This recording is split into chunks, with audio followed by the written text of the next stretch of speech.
Thank you very much for that kind introduction. I am absolutely delighted to be here to present to you the findings of our position paper that we wrote during the first lockdown in the UK, the COVID lockdown. So I'm here to represent the 4M network. So who are we? The 4M network is an African migrant-led network of mentor mothers who we're based in the UK. We are registered as a community interest company.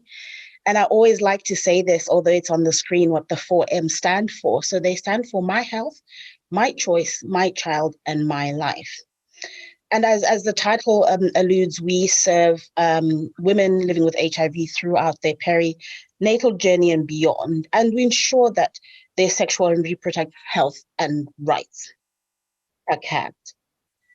So why did we write this position paper? I think we wrote this position paper because we wanted to inform people, to gather evidence, and to also understand how COVID was affecting our peers during such a vulnerable time when a woman is pregnant or thinking about being pregnant. So the paper was informed by women living with HIV in the UK. It was supported by various contributors, and this was written post the first lockdown, which was between March and June 2020. And throughout this presentation, I will share some quotes from mentor mothers that were included in putting together this paper, like the one that you're seeing here on the screen. Here you'll see the lovely cover of the position paper itself. And here is an illustration of who we wrote the paper for, the other diagram with the stakeholders. So I purposely put the stakeholders in a circular way because this represents that we do not live in a silo. So this position paper has been written for all groups mentioned here. And we also want to acknowledge that there are some audiences that we may not have yet reached who will understand the importance of ensuring our sexual and reproductive health and rights as women living with HIV during a pandemic. I'll take you now through the timeline and the effects that it had for us as women living with HIV during that first initial lockdown that I spoke about. In March 2020, the UK government announced a national lockdown encouraging people to stay at home. I think I can speak for many in saying that it was a time when we were being reactive and almost seeing things change day by day and sometimes hour by hour.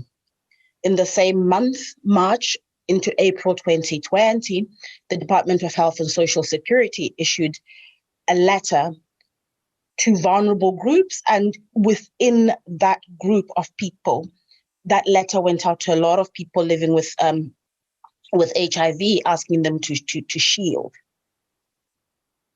During the same month as well, the British HIV Association, BEVA, issued a statement on the management of pregnancy for women living with HIV, and also on infant testing during COVID. And this was that the monitoring by HIV physicians may be reduced based on clinical assessment of HIV treatment and its efficiency, but with a minimum of one initial contact, so right at the beginning of the pregnancy, one in the second trimester, and one final visit at 36 to 40 weeks for bloods and confirmation of the birth plan. The first two points of contact, sort of during the first trimester and second trimester, most were done virtually.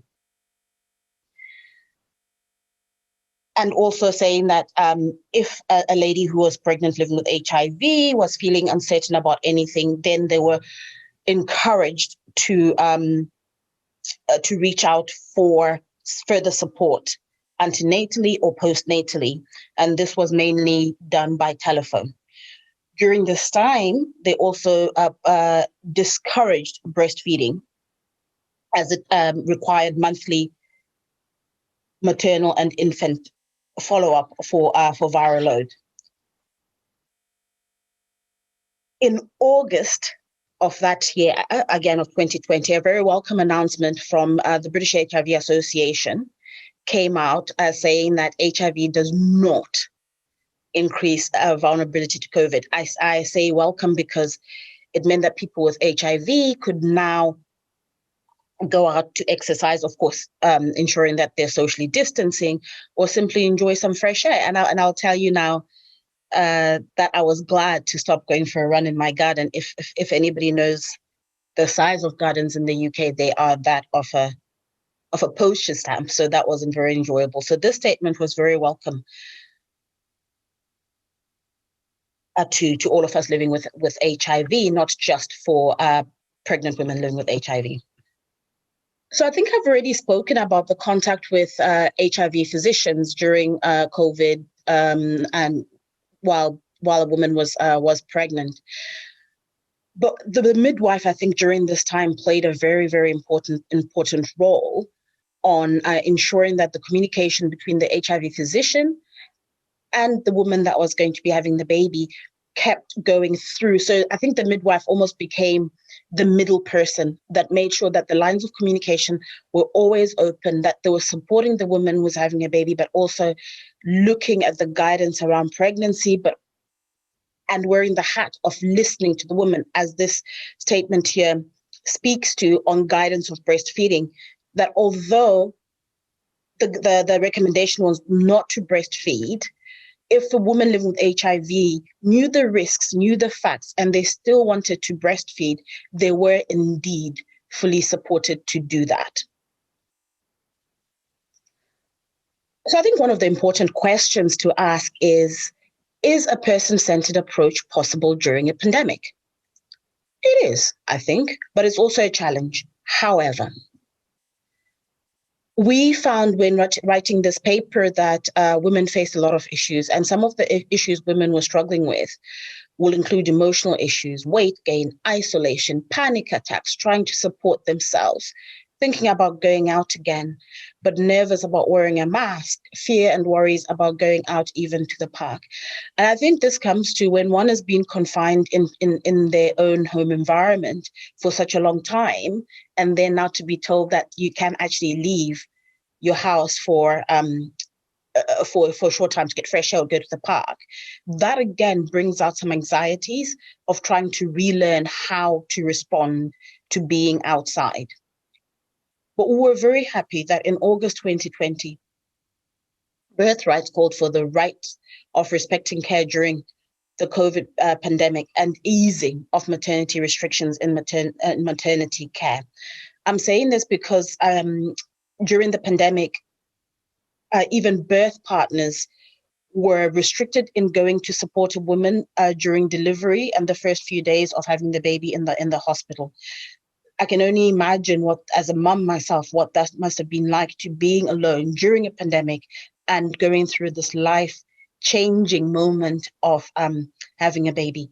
And again, in September 2020, the Royal College of Obstetricians and Gynecologists, together with the Royal College of Midwives and others, introduced a framework that, again, started to ease the restrictions around maternity care. This, as a community of women living with HIV and a community supporting women going through pregnancy and beyond, was very welcome indeed.